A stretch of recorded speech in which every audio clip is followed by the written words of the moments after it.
one of the key factors into destiny swapping is energy.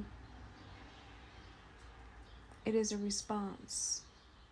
It is emotional energy. The person that is trying to take your destiny is trying to get an emotional response out of you. And if you respond emotionally, then you give them permission to access you. You know what I'm saying?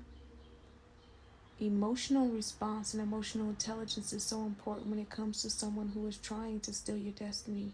You have to learn and understand what emotional intelligence is. This is why a lot of those women that are like real powerful are real quiet. They're silent. They don't respond to things that are sent to destroy their peace.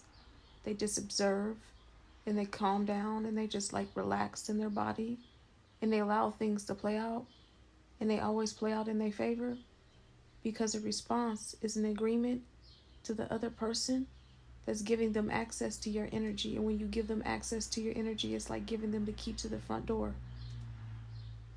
Stop giving people the key to your front door.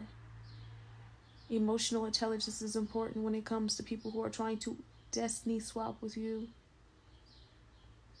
That's why when you get all up into panic mode and you get to panicking and you get all fidgety, you get all emotionally mad and irritated, you have to calm down and breathe. This is energy, y'all. It is an energy response. Protect your destiny. Real smart women, they protect their destiny by silence. Yes, they see you copying them, but they move silently. Shh. So Jonah decided that, he was going to run from his calling that God had chose for him to have. And the calling that he was choosing for Jonah was to tell the people that they were facing judgment. That apparently these people were very wicked.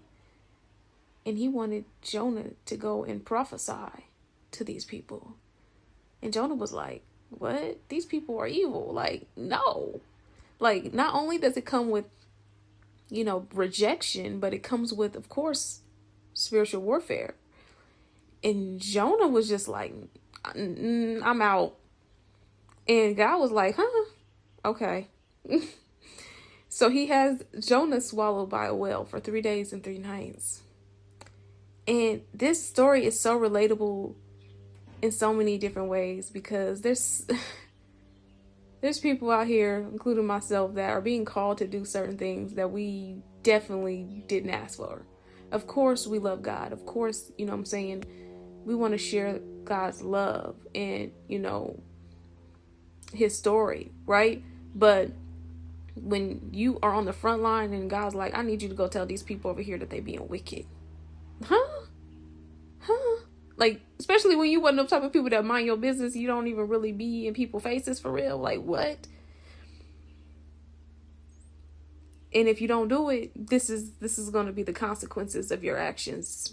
And some people's consequences is just straight up just, you think that spiritual warfare was bad by, not doing your calling, by doing your calling and going over there and telling them people that they wicked.